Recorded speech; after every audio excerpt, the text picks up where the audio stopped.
Okay, in chapter 24, have your notes, get those out, and we'll discuss chapter 24. This chapter talks about animal characteristics. Now, uh, we talked about the endoskeletons and exoskeletons. We also mentioned that endoskeleton organisms, if they have a backbone, they're called vertebrates. If they don't, they're invertebrates. And we said that better than 95 to 99% of all animals alive today are invertebrates. That means they do not have a backbone. Some of them have endoskeletons and exoskeletons, but not all of them have a backbone. Those with exoskeletons are made of material called chitin. We also said that endoskeletons are made of one of three things, either calcium carbonate, cartilage, or bone. Make sure you understand that. And that nerve and muscle tissue is another example of animals. We'll talk about tissue in just a moment. As far as reproduction is concerned, we can have either internal fertilization or external fertilization. We can also have animals that have both sexes in one body. Those are called hermaphrodites, after the Greek god Hermes and the goddess Aphrodite. The first phylum that we look at here is the phylum Porifera, and there is a good example of hermaphroditic organisms. They produce both sexes, both male and female gametes in the same organism, but they don't fertilize themselves. They have still cross-fertilization in order to ensure genetic variability. Now, when comparing internal and external fertilization, we see that internal fertilization is more efficient because there's a shorter distance between the sperm and the egg that the sperm has to travel, and it's an enclosed environment, so it's more easily fertilized. Whereas in a open or external fertilization, it's usually in the water environment. It has to be in water, and the sperm must travel a long distance in order to reach the egg, and then there's no guarantee it's going to find it. So all that enters into the effectiveness of external fertilization as compared to internal fertilization. Okay, now once we have fertilization, of course, we have the union of two gametes, haploid gametes, to produce a diploid zygote. Remember, the zygote undergoes mitosis and begins to divide, and the different cleavage planes begin, and most of the differentiation of the cells or division of cells is at the top, which will eventually become the head region of the organism. And that's where the brain and nervous system will start to develop. And we see the term cephalization being the development of nerve endings at the anterior or to the head region of the animal's body. So that's after the zygote is formed. These things take place. Let me go back and mention one other thing here as far as terms of types of asexual reproduction. I did mention regeneration and budding and fragmentation and parthenogenesis, which is a virgin birth or the development of a female egg without fertilization. This occurs occasionally in the wild for survival of the species, but has been simulated in laboratory by artificially inducing an egg to begin undergoing mitosis. But once the zygote begins to form, it divides several times until we form this cluster of eggs called a morula, shaped like a mulberry. Hence the Latin term morula, meaning mulberry. And then at this point, the cells are not yet differentiated. They're still just a cluster of cells. And it's not until they start to move apart and form this hollow ball of cells that we call the blastula.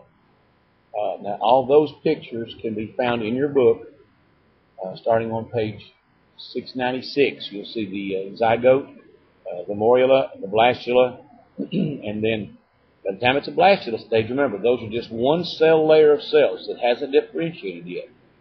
It's not until we start invagination, when the bottom cell starts migrating toward the top, that we get the three layers, mesoderm, ectoderm, and mesoderm, that we form the gastrula through gastrulation. That's in your notes also, gastrulation. It's when the bottom cells migrate to the northern pole of the cell, the top pole of the cell, to create the three layers, endoderm, ectoderm, and mesoderm. And it's in your notes what those become. Ecto, to the outside, becomes skin and nerve tissue. Meso, middle, becomes muscle, blood, and bone. And then endoderm, the inside, becomes your digestive system. Now make sure you look at the phylogenetic tree on page 699. and take a look at the different separations. You see the first separation there is the presence of tissue. That will be the sponges. Those with tissue and those without tissue. We have those without going to the left as sponges, and everything else going to the right, containing tissue. Next, we see that with symmetry, and we separate asymmetry from radial symmetry, then radial symmetry from bilateral symmetry later on. And then next, we have the presence of the body cavity, the coelom. Finally, embryological development, whether we are protostome or deuterostome in development.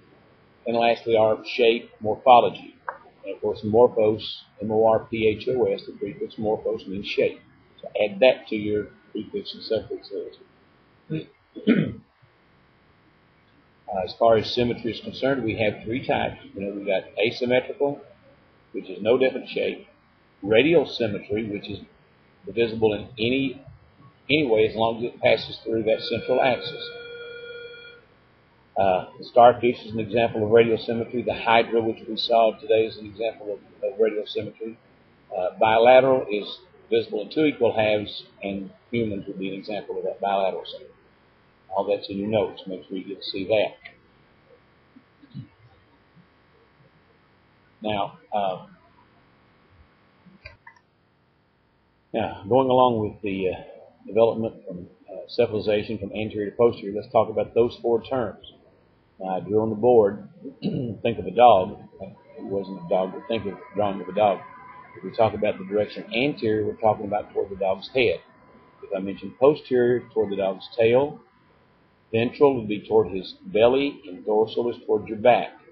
Lateral would be toward the side, where the ears and arms will be located. So those are the 5 directions we need to know right now. Anterior, posterior, dorsal, ventral, and lateral. There'll be several more we'll talk about later on when we get into more dissection.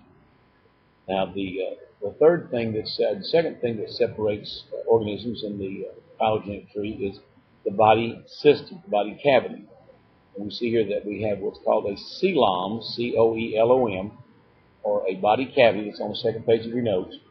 This is a fluid-filled cavity that's arising from mesodermal tissue. This is in your book on page 701. You see 3 examples there. There's true coelomic cavity, a true body fluid-filled cavity arising from mesoderm, and the earthworm is an example of that. We come down one notch and we see a pseudocoelom, which has mesoderm on the outside but endoderm on the inside. That's a pseudo or false coelomic cavity. The nematodes and roundworms be an example of that. Lastly, we see the turbellaria, or flatworms there, that has no body cavity, so they're acoelomates, A being without a coelom. Now, that's just one more level of separation on the phylogenetic tree. The next level is embryology, the type of embryological development. Now, there's 2 types, or 2 paths that we can follow here. One is protostome, the other is deuterostome. If you go back to your gastrula, and the formation of the gastrula on the previous page, or on page 703, you can see that when the gastrula forms, the opening into the gut is called the blastopore.